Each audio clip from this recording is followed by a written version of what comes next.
가끔은 이런 생각을 할 때가 있습니다. 이것으로 족한 거지.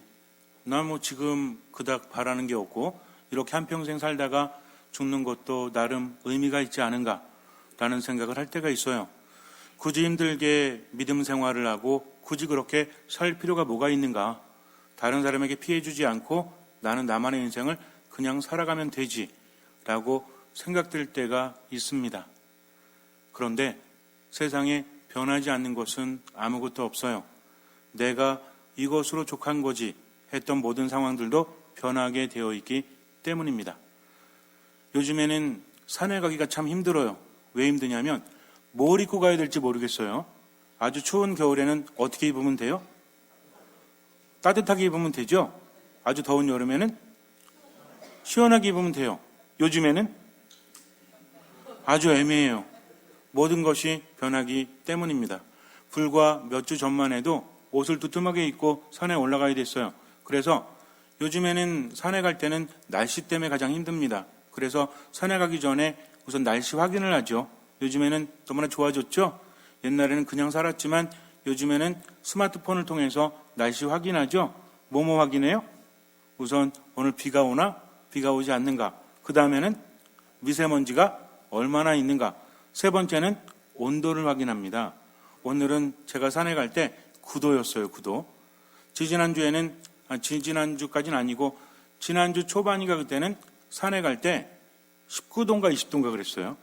그리고 며칠 지나니까 5도인가 그랬습니다. 어제는 6도인가 그랬어요. 이게 며칠 전에는 20도고 그 다음에는 5도고 그 다음에는 10몇 도고 6도고 이러니까 종잡을 수가 없죠. 우리가 볼 때는 뭐 5도나 15도나 비슷한 것 같지만 산에 올라갈 땐 그렇지 않아요. 그래서 10도 차이인데도 불구하고 옷이 달라져야 합니다. 만약에 조금 두툼하게 입고 가면 어때요? 더워서 땀이 나니까 어떻습니까? 더 힘들어요. 근데 또 얇게 입고 가면 어때? 춥잖아요. 그러니까 어떻게 하면 돼? 입었다가 벗었다가 입었다가 벗었다가 아주 성가십니다. 근데 어느 날은 이제 온도가 한 17도 되는 거예요. 이런 날은 그래도 조금 더우니까 옷을 두껍게 입고 가지 않아도 되겠다는 생각을 합니다. 그래서 얇게 입고 갔죠. 날씨는 더웠습니다. 문제는 뭐예요? 바람이 엄청나게 불어요. 그러니 땀이 났다가 식었는데 바람이 부니까 어때요? 으실으실 추운 거죠. 분명히 온도도 적합했고 모든 준비도 완벽했는데 뭐가 도와주지 않았어? 바람이 도와주지 않았어요. 땀이 났기 때문입니다. 부는 바람에 땀이 더 춥게 느껴졌기 때문이죠. 이것이 인생이에요. 마음대로 되는 것은 아무것도 없습니다. 이미 안다고 생각했지만 내가 모르는 것들 투성인 것이 바로 인생이라는 거죠. 나는 가만히 있지만 모든 것들은 변합니다. 그래도 우리나라 사람들은 봄, 여름, 가을, 겨울이 익숙하니까 봄에는 여름을 준비하고 여름에는 가을을 준비하고 가을에는 겨울을 준비하니까 이게 그닥 어렵지 않대요. 여러분들도 방에 걸려있는 옷들을 보면 계절마다 자꾸 바뀌죠? 그래서 두꺼운 패딩을 입었다가 이제 얇은 봄옷을 입었다가 여름엔 반팔 입었다 이러지 않습니까? 근데 계절의 변화가 뚜렷하지 않은 곳에 사는 분들이 한국에 오면 이게 헷갈린대요. 왜? 아니 한참 더워가지고 반팔 잔뜩 마련했더니 뭐가 불어? 바람 불고 가을이 오죠? 가을에서 이제 긴팔 입었더니 또 어때? 추워. 그래서 두껍게 입죠? 그러니까 또 어때? 봄이 오네. 우리는 너무나 당연하게 여기지만 그들은 몇 달 사이 또는 몇 주 사이에 변하는 것이 너무나 힘들다고 합니다. 적응한다는 것이 참 쉽지 않대죠. 근데 우리는 벌써 알죠? 요때쯤이면 어떻겠다. 더군다나 계절만 있는 게 아니라 계절 간에 뭐가 있어요? 간절기, 환절기가 있지 않습니까? 근데 여러분들은 거기에 대해서 의아하게 생각하거나 아니면 불평하면서 살아요? 아니죠. 그냥 추우면 옷 껴 입으면 되고 더우면 벗으면 돼. 그러니까 입었다가 벗었다가 입었다가 벗었다 하면 된다는 거죠. 이러면서 우리는 익숙하게 살아가요. 그런데 왜 인생은 바라보지 못합니까? 내게 다가오는 것을 왜 준비하지 못합니까? 이것으로 족하다고요? 세상에 그런 게 어디 있어요? 어제는 웃으면서 즐겁게 이야기했던 사람들이 오늘은 삿대질하면서 서로 싸우지 않습니까? 어제는 이것이 맛있어서 인생은 즐겁다 했는데 오늘은 그거 먹다 체해서 이것 때문에 죽겠다 말하지 않습니까? 그것이 인생이라는 거죠. 변하는 모든 것들 의미가 없어요. 우리가 불안해하는 것들, 힘들어하는 것들, 가만히 보면 괜찮다라고 여기지만 그 인생의 징후가 보인다는 거죠. 누구만 못 봐요? 자기만 못 봐요. 어떤 사람이 아픈 사람을 데리고 의사에 갔습니다. 엄청나게 용한 의사였기 때문에 이 사람에게 가면은 분명히 날 수 있을 거라는 확신이 있었어요. 그런데 의사는 그 환자는 보지 않고 데려온 사람만 쳐다봐요. 그러면서 이렇게 묻습니다. 혹시 며칠 전부터 식욕이 없지 않습니까? 그렇긴 한데 아픈 건 제가 아니거든요. 혹시 뭔가 눈앞에 아른아른 거리지 않습니까? 맞긴 한데 급한 건 제가 아니라 이 사람이라니까요. 혹시 요즘에 점점 기운이 떨어지고 뭔가 부정적인 생각이 자꾸만 들지 않으십니까? 맞긴 맞는데 제가 아니라니까요. 아픈 사람은 이 사람이라니까요. 라고 말했습니다. 그랬더니 그 명의가 하는 말이 이 사람은 침 몇 방으로 나아요. 그러나 당신은 아주 위험합니다.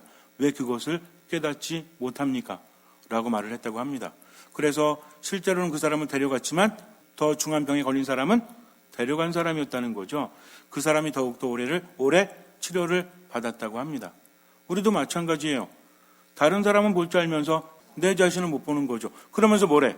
괜찮대요. 이 정도면 족한 거래요. 허리가 아파서 꾸부정거리고 다니는 분한테 아이고 허리 아프시니까 치료 받으셔야죠. 괜찮아요. 늘 이랬어요. 괜찮은 거 아니죠? 치료를 받아야 될 사람은 바로 그 사람이지 않습니까? 우린 너무나 둔감하죠. 이것으로 족한 것은 아무것도 없어요. 왜? 인생은 흐름이기 때문입니다. 나는 가만히 있어도 모든 것들이 변하기 때문이라는 거죠. 그러니 내 안에서 일어나는 징후를 제대로 봐야 한다는 겁니다. 여러분들은 사자를 아십니까? 사자, 라이언, 저승사자 말고요. 백수의 왕이라고 하는 사자가 있죠. 그런데 이 사자가 정말 늠름하고 대단하지 않습니까? 사자의 앞발에 한 대 맞으면 우리는 죽을지도 몰라요. 그런데 이 사자가 백수의 왕으로서 사냥을 할 때는 어떤 것을 공격합니까? 1번 살집이 있고 오래도록 먹을 수 있는 짐승, 2번 뭔가 약하고 상처 입은 짐승, 3번 그때 달라요. 몇 번일까요? 2번이라고 합니다. 우리가 볼 때는 백수의 왕이다, 정말 대단하다라고 여기지만 사자에게 있어서는 치사한 게 없어요.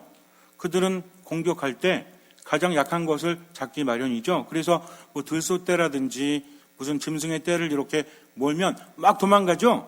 그럼 사자들이 무리지어서 사냥을 하죠. 암놈이 사냥합니까? 순놈이 사냥합니까? 암놈이 해요. 순놈은 가만히 있어. 순놈이 평상시 하는 일이 뭔지 알아요? 영역을 돌아다니면서 흔적을 남기는 겁니다. 사냥도 암놈들이 하죠. 그러다가 암놈들이 당하지 못하면 그때 누가 나서? 순놈이 나서는 거예요. 암놈들이 이렇게 보고 있다가 웅크리고 있다가 갑자기 신호가 오면 막 달려가죠. 그러면은 막 이리저리 막 달릴 거 아니에요. 그 중에서 도태되어지는 것들이 있습니까? 없습니까? 근데 도태되어지는 것들 중에서 어떤 게 막 이렇게 발을 절어요. 그러면 누구한테 갈까요? 당연히 약한 그런 짐승에게 가서 사냥을 한다고 합니다. 사탄은 으르렁대는 사자처럼 먹이를 찾아 돌아다녀요.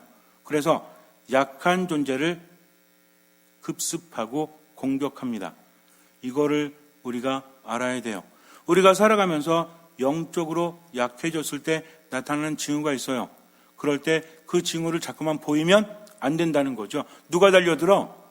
사자처럼 사탄이 달려들기 때문에 그래요. 그럼 그 징후는 무엇일까요? 우리가 살아가면서 이러죠. 정말 못 살겠네. 힘들어 죽겠네. 그리고 세상은 왜 이 모양 이 꼴이야. 저 사람은 왜 내 가족이 되어서 나를 힘들게 하지? 내 인생은 뭐야?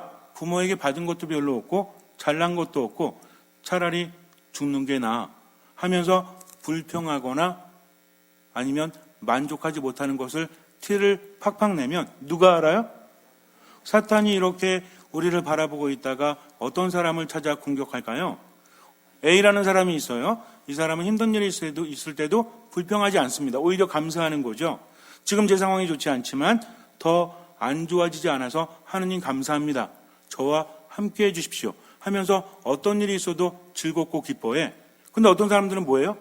뭐만 있어도 비난하죠. 비판도 아니야. 비난해. 뭐 한다고 그러면 좋은 거 있다 그러면 뭐라 그래요? 꼭 해야 돼. 성당에서 노래로 미사하라고 그랬더니 꼭 해야 돼. 안 하면 안 돼. 하면서 부정적이죠. 이건 좋은 겁니까? 안 좋은 겁니까? 좋지 않은 거예요. 뭔가 불만이 있다는 것, 불평을 한다는 것. 좋은 것이 있다면 꼭 해야 돼가 아니라 좋으니까 하는 거죠. 그렇지 않습니까?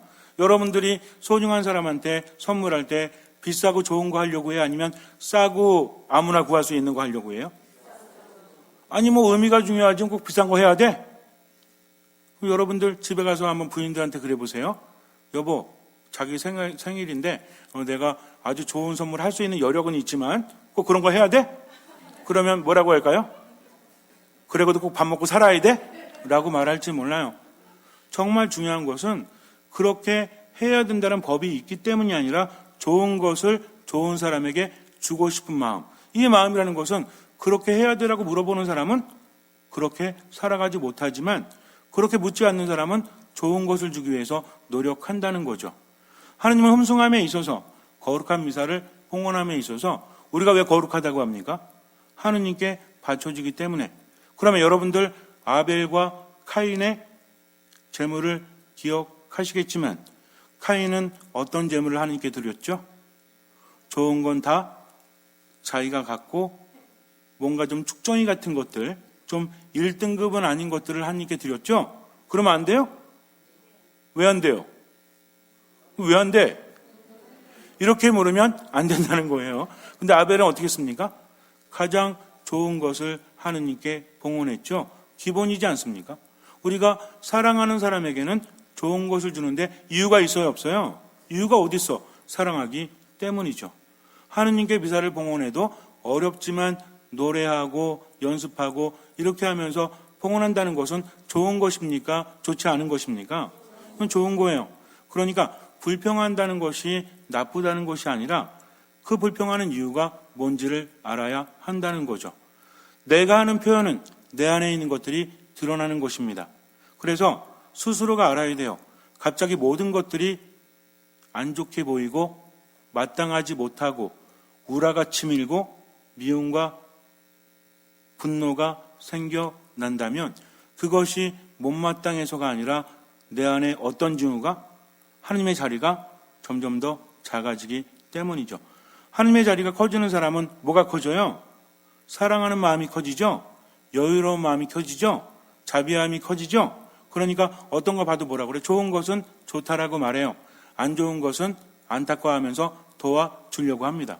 근데 뭔가 꼬집어내고 상대방에 대해서 짓누르고 비판하고 비난하면 발전이라는 것이 있습니까? 없습니까? 그런 게 없다는 거죠. 그래서 내가 하는 모든 말들, 내가 하는 표정들, 내가 하는 행동들도 다시 한번 살펴봐야 돼요. 여러분들에게 제가 가끔 뭐라고 하죠? 여러분들 웃으세요. 밝게 웃으세요. 그러면 어떻게 하면 돼? 그냥 웃으면 되죠. 왜 자꾸 웃으라고 그래? 아니 그냥 사는 것도 힘들어 죽겠는데 힘들어 죽겠으면 죽어야죠. 왜 자꾸 웃으라고 하지? 라고 하면 왜 자꾸 웃으라고 하지라고 하는 생각을 한다는 자체를 무엇으로 봐라? 하나의 신호로 보라는 거죠. 우리 가끔 그럴 때 있죠. 심통 부릴 때 있죠. 고집 부릴 때 있죠. 내가 알아요 몰라요? 알아. 가족들은 알아요 몰라요? 있잖아요. 안 먹어. 좀 먹어봐. 안 먹는다니까 입맛이 없다고. 이 입맛이 없는 거예요? 뭐 한 거야? 투정이 아니라 성질 난 거죠. 뭔가 삐진 거지. 그렇습니다. 모든 것들을 하나의 신호로 본다는 거죠. 자존심이 있는데 어떻게 꺾을 수 있겠습니까? 라고 말하면 아직 멀은 거예요. 겸손한 사람은 지금 이 순간에 뭘 생각합니까? 하느님의 뜻이 무엇인지를, 예수님께서 무엇을 바라시는지를. 그러면 예수님께서 바라시는 건 뭐예요? 실망하지 마라, 절망하지 마라, 불평하지 마라. 그리고 희망을 가지고 지금 최선을 다하면 나머지는 내가 해줄게. 이겁니다. 그러니까 우리는 믿음을 두고 지금 최선을 다해서 살아가는 거죠. 불평할 시간이 어디 있습니까? 인생에 불평할 것 투성이라면 우리는 어떻게 하면 돼요? 불평을 하거나 말거나. 근데 문제는 불평하지 않는 게 어렵다는 거죠. 신호는 두 가지 측면에서 바라볼 수 있죠. 왜 불평합니까? 힘드니까, 괴로우니까. 그러면 불평한다는 것보다 더 중요한 것은 힘드니까, 괴로우니까 아니에요? 왜 힘들죠? 내 안에 생기가 떨어지기 때문입니다. 그리고 상처를 받았기 때문이라는 거죠. 생기가 떨어지고 상처받았으면 어떻게 해야 되는 거예요? 치유받고 힘을 받으면 되죠. 굶어가지고 배고프면 어떻게 하면 돼? 먹으면 돼. 승질내면 속이 차요? 근데 승질내고 있죠. 그리고 뭔가 불평하고 있죠. 빨리 먹을 것을 찾아 먹어야 되는데. 그래서 현명해지라는 겁니다. 주님의 말씀을 따르는 사람은 신앙뿐만 아니라 삶 안에서도 많은 것을 얻게 돼요. 근데 그렇지 않으면 깨닫지도 못한 채 많은 것들을 잃게 됩니다. 그래서 하느님 안에 머무는 사람은 늘 여유가 있고 늘 믿을 구석이 있죠. 그러니 약한 모습을 보입니까? 안 보입니까? 안 보인다는 거죠. 그러니 누가 앞에 와서도 그냥 지나가? 사탄이. 근데 불평하고 불만을 가지면 사탄이 딱 보고 있다가 어때요? 어쭈구리 불평하네? 나약한 존재네 하면서 사탄이 쳐들어오죠. 그럼 어떻게 되는지 알아요? 내가 불평했던 것보다 더 힘든 일이 내게 다가온다는 거죠. 점점 공략을 합니다. 화가 나서 미칠 것 같아요. 우울해서 제대로 살지 못해요. 마음의 평화란 사라져버립니다. 그러다가 어떻게 돼요? 완전히 망해버리죠. 그것이 사탄의 의도라는 거죠. 그러니까 우리는 어때요? 사탄이 오면 어떻게 해요? 사탄 왔네? 나는 누굴 믿고 있어?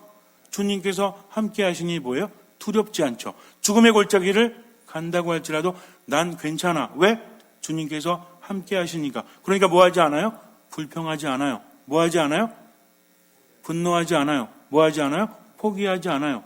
이런 것들입니다. 그러다 보니까 사탄도 내가 아니라 내 뒤에 계신 주님을 보고 내게 다가올 수 없다라는 거죠. 그러니 어떤 일이 있다고 할지라도 우리는 늘 어떻게 해야 돼요? 언제나 기뻐해야 돼요. 누구 때문에? 예수님 때문에. 그리고 끊임없이 기도해야 돼요. 기도하지 않으면 기뻐할 수 없기 때문입니다. 모든 일에 감사해야 돼요. 묵상 많이 하셔야 됩니다. 어떻게 모든 일에 감사할 수 있지? 나만 보면 욕하는 인간이 있는데 어떻게 감사해? 왜 감사해야 될까요? 이것은 각자가 깨달아야 됩니다. 물론 힌트는 드릴 수 있어요. 내가 저 사람이 나를 미워하고 나에게 부당한 것을 주고 자꾸 이렇게 하지만 그래도 버틸 수 있는 힘은 누구께로부터 받으니까? 주님께로부터 받기 때문입니다. 제가 여러분께 그런 얘기 가끔 하죠. 아주 비가 많이 오는 날 초등학교 아이가 학교 앞에서 우산도 없이 헤매고 있는데 선생님이 보고 아유 어떡하니? 저도 옛날에 그런 적이 있으니까 성당 앞에 어떤 애가 있는데 우산도 없는데 그냥 얘가 이렇게 발을 동동 굴르고 있어야 되는데 왠지 좀 얼굴이 밝아요. 그래서 왜 그런가 했죠. 근데 저 멀리서 누가 와? 아빠가 와요. 뭘 가지고? 우산을 가지고. 우산 가지고 와서 애한테 우산을 주는 게 아니라 애를 업어주죠. 그리고 가면서 했던 얘기 기억나십니까? 오늘은 뭐 먹을래? 비가 왔어요. 근데 아빠가 오셨어요? 아빠가 업고 가면서 뭐라고 합니까? 뭐 먹을래? 뭐 사주냐? 이거 얘기죠. 그러니까 얘는 뭐야? 비만 오면 어때? 비만 오면 좋아. 왜? 비가 좋은 게 아닙니다. 어린애가 비 오면 집에 가기 힘들죠? 왜 좋은 거야? 비 때문에 아빠가 오시니까. 아빠가 오시면 맛있는 거 사주시니까. 우리도 마찬가지입니다. 삶에 고난이 있을 때마다 고난이 있지만 기도할 수 있는 누가 있기 때문에? 주님께서 있기 때문에 그래요. 어떤 분들이 말합니다. 시모님 저는요 살아가면서 되게 힘들었을 때를 돌아보니까 왜 그때가 은총이었는지 이제 알게 됐어요. 왜냐하면 힘들었기 때문이 아니라 기도할 수 있었기 때문입니다. 내가 힘들었기 때문이 아니라 그 과정에서 깨달을 수 있었기 때문에 주님께서 나에게 지혜를 주시고 깨달음을 주셨기 때문에 앞으로 또 다른 어려움이 있을 때 나는 쓰러지지 않을 수 있었기 때문입니다. 이렇게 말해요. 그분은 신앙의 체험을 한 거죠. 그러니 신앙뿐만 아니라 어떤 일 하든지 뭐 하지 않아요? 불평하지 않아요. 더 열심히 합니다. 사람들이 볼 때 멍청할 정도로 야 볼 때만 잘하면 되지 뭐 안 볼 때도 열심히 하니. 그러니까 이 사람 뭐라 그래요? 아니야. 주님께서 보고 계셔. 나는 최선을 다할 뿐이야. 그러면 거기에 책임자가 알아요 몰라요? 알아요. 다 알아요. 그러니까 오히려 이 사람이 신임을 얻게 된다는 거죠. 주님 말씀에 충실하면 세상에서도 손해보지 않습니다. 비록 손해본다고 할지라도 그 사람은 죽지 않아요. 그것이 바로 신앙이라는 거죠.